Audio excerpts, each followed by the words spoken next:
कुचक्र पर कुचक्र, हर चक्र पर कुचक्र, शकुनी की मानिंद चाल पर चाल, छल पर छल, चीन है कि मानता नहीं। गलवान के कुरुक्षेत्र में चक्रव्यूह की रचना तो उसने बहुत तैयारी के साथ की थी, लेकिन अभिमन्यु की तरह कर्नल संतोष ने शौर्य का जो साक्षात्कार चीन को कराया है, वह अपने सैनिकों की लाशें तक गिनना भूल गया है। फिर भी दुर्योधन की तरह वह रार ठाने है।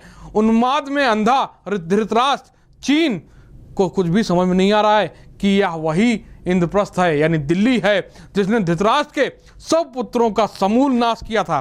फिर एक चीन की क्या बिसात है, वह यह भूल जाता है कि यह वही राष्ट्र है जो सुदर्शन चक्रधारी को भी पूजता है तो प्रेम की बंसी बजाने वाले मुरलीधर को भी। लेकिन जब यह शंखनाद करता है तो रणभेरी का कोई भी चक्रव्यूह हो टूट जाता है। आखिर क्या है चीन का चक्रव्यूह, कैसे टूटेगा चीन का तिलिस्म, आपको सब बताएंगे, बस देखते रहिए सरहद।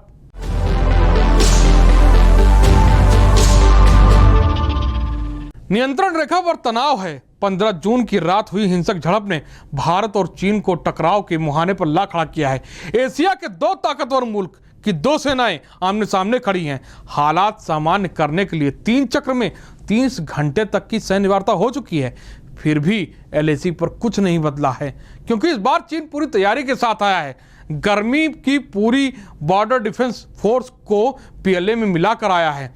सेवानिवृत्त लेफ्टिनेंट जनरल अरुण साहनी कहते हैं कि गलवान में बहुत ही बुरी हार चीन को मिली है। राजनीति से लेकर सैन्य मोर्चे तक चीन घिरा हुआ है। इसमें वह अपने ही चक्रव्यूह में फंस गया है।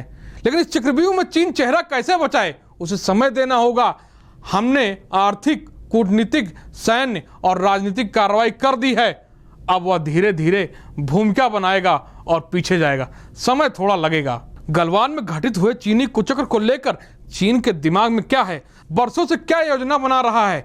चीन में भारत की राजदूत और विदेश सचिव रह चुकी निरुपमा राव कहती हैं, वह बताती हैं कि कोलकाता में चीनी राजदूत माओ सिवाई ने 2013 में उन्हें लिखा था कि एलएसी ना उनके दिमाग में है और ना ही उनके मैप में, जब तक कि इस पर दोनों पक्ष सहमत नहीं हो जाते।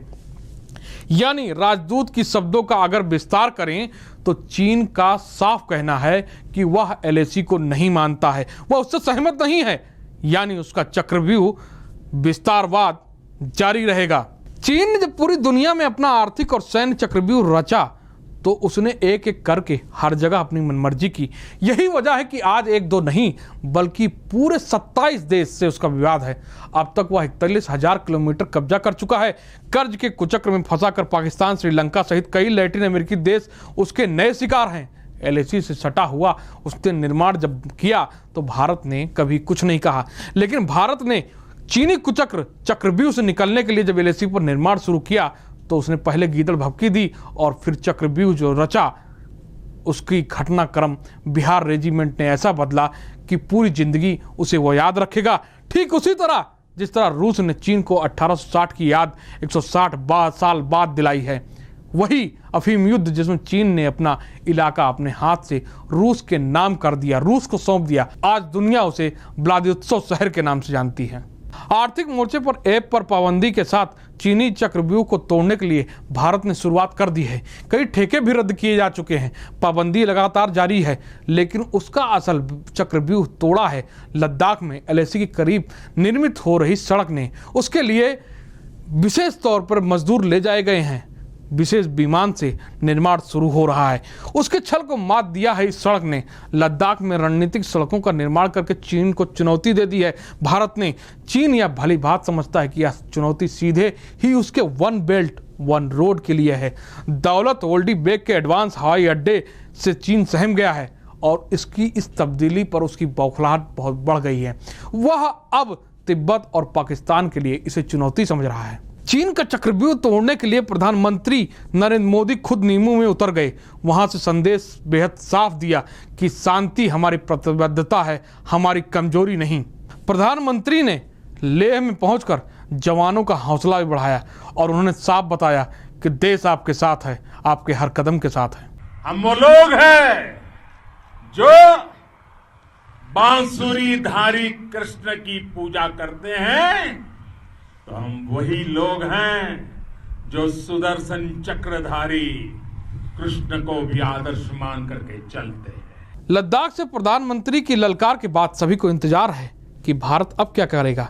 चीन अगर नहीं मानता तो विकल्प क्या है, तो आज हम आपको विकल्प बताते हैं।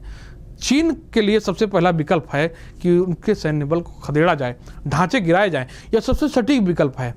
भारतीय सेना को सीधे संघर्ष के आदेश दिए जाएं और चीन की सेना द्वारा घुसपैठ कर पिछले हफ्तों के दौरान बनाए गए सभी ढांचों को ध्वस्त कर दिया जाए। इससे सीधे युद्ध के हालात बन जाएंगे। अंतर्राष्ट्रीय समर्थन तो मुश्किल है, गलवान के तुरंत बात कर सकते थे, लेकिन अब 30 घंटे की वार्ता के बाद यह स्थिति सही नहीं बैठेगी। दूसरा विकल्प, चीन की सरजमी पर कब्जा। ईंट का जवाब पत्थर से देने के लिए भारतीय सेना को वहां अब आगे बढ़कर कब्जा करना चाहिए जहां चीनी सैनिकों की पकड़ नहीं है। इससे अदला बदली करने में आसानी होगी। चीन इसे युद्ध भड़काने की कार्रवाई करार दे सकता है। ऐसा करना पूरी तरह संभव है, लेकिन इसकी उम्मीद कम है। तीसरा विकल्प, दबाव बनाकर वार्ता।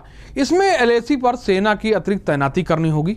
कब्जे वाले क्षेत्रों को बरकरार कर दबाव बनाते हुए चीन से बातचीत करनी होगी। कई दौर की बातचीत होगी। भारतीय सेना अपने कब्जे वाले क्षेत्र में सैन्य ढांचे भी लगातार बनाएगी। ऐसे में वार्ता के जरिए दबाव बनाते हुए हालात अपने पक्ष में करने की कोशिश होगी और यही सबसे बड़ी संभावना इस समय दिखाई दे रही है। चौथा विकल्प, सीमित युद्ध छेड़ना। भौगोलिक रूप से एलएसी पर ही सीमित युद्ध को छेड़ा जाए। भारत का यह बड़ा सामरिक कदम होगा। युद्ध प्रपंच के रूप में भारत अपनी ओर से संघर्ष समाप्ति की एक तरफा घोषणा भी कर सकता है। ऐसे में चीन एलएसी के अन्य क्षेत्र में युद्ध छेड़ सकता है। इस पर अमल होने की संभावना बेहद कम है। सेवानिवृत्त हो चुके लेफ्टिनेंट जनरल अरुण साहनी की माने तो चीन पीछे हटेगा और जरूर हटेगा। बस वक्त है और इसी वक्त का इंतजार भारत को है। उम्मीद है कि अब आप चीन का चक्रव्यूह समझ गए होंगे। अब लेते हैं आपसे विदा, फिर हाजिर होते हैं सरहद के नए किस्सों के साथ। सरहद का यह किस्सा अगर आपको पसंद आया हो तो जरूर लाइक करें, शेयर करें और अपने मित्रों को बताएं। फिर मिलते हैं अगले शो में। नमस्कार।